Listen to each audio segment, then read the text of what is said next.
Carwyn Jones from Danacoed, Llanwrda, previously born and bred in Bryn Haelog, Llansadwrn.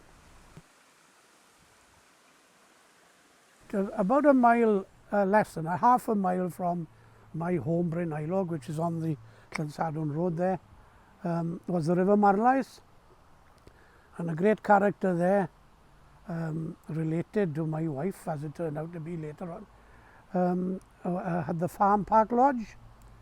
And during when I was 5-year-old, my father would take me down to Park Lodge and he'd cut a piece of hazel, and John would show us how to catch trout legally with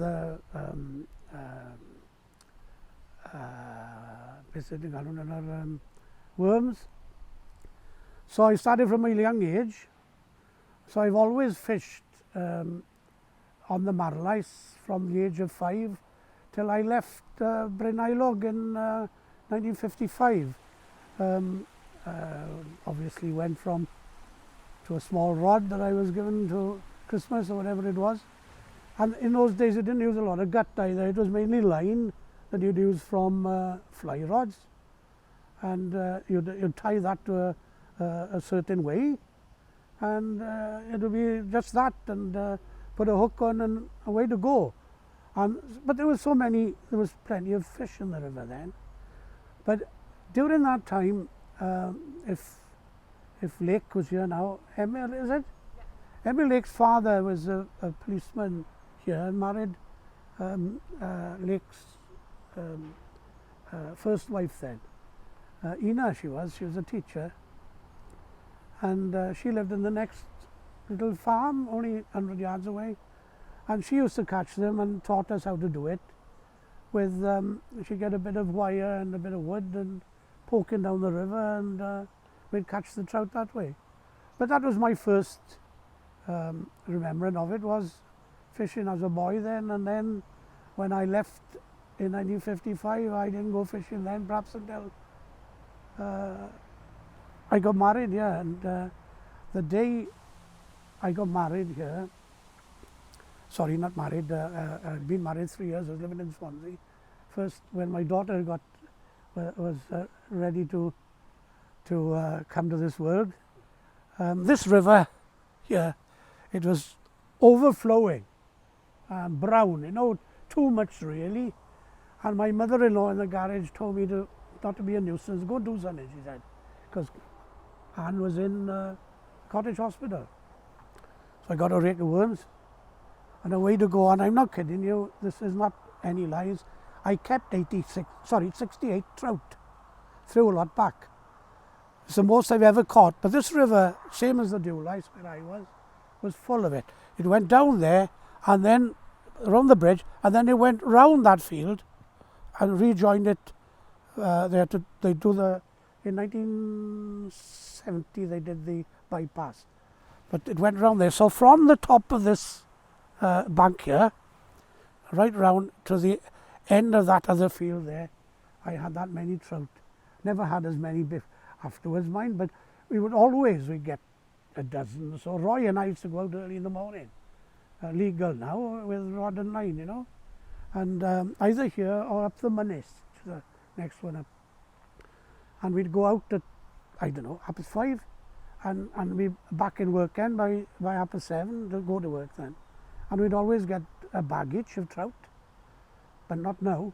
I don't know, I haven't fished now for about 10 years. I go and have a look around, but there doesn't seem to be the fish around, Oh yeah, they go up right up the gutters. There's a place up the top there, Abertrinant, the most of the three things. And they're only that high, and you could go there now in from say the beginning November till the end of December, beginning of January, depending which ones. They have Tups of Dial first, which is call them. He told you about that, did he? No. Tups of Dial. They're the first lot that comes up. They call them Tups of Dial. Well, Tups of Dial, the idiots of the leaves, isn't it? Yeah. Once the leaves started falling, they'd be up. They weren't very nice to eat. And then you'd have the salmon up then, and the red salmon was the last, if I remember. Was it the blue first and then the red? I'm not quite sure on that. But they'd go up, right up into the hills, you know, into the little tributaries, ditches. I don't know, we used to call suin, sea trout suin, didn't we? And Tups of Dial were, I don't really know what Tups of Dial were. They looked like a suin salmon. Okay. But whether they were a suin or a salmon, I don't know. And then the blue salmon were the last to come up, blue and the red salmon. They were the nice ones, the real McCoy. But yeah, and of course you'd gaff them then, you know. You'd try to make sure that you had a cock and not the hens. I shouldn't say that though, you know, but we all used to do it, you know, and not to sell, just to have one each, you know, and every farmer really around would catch one or two, because for the hens to lay her eggs, because it might be on the way up, you know. No, you asked about the big river. Well, I came back in 74, I think, from Saudi, and there was a mansion in Llangarreg. Miss Lloyd she was, and she had from the railway bridge between Llanwrda and Llangarreg, between this village and there, she had a field there, and I went to talk to her, and she allowed me and Eric Jones, who was Llangarreg sawmills in those days. So we rented that off her for quite a few years, and I went back fishing again, but I was abroad as well, so it was in between. So where we'd catch suin then, sea trout and salmon.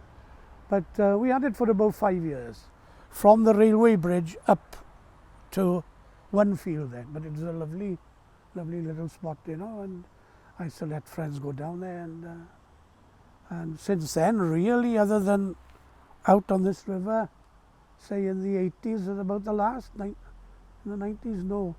You know, the fish stock had gone down, and I didn't bother.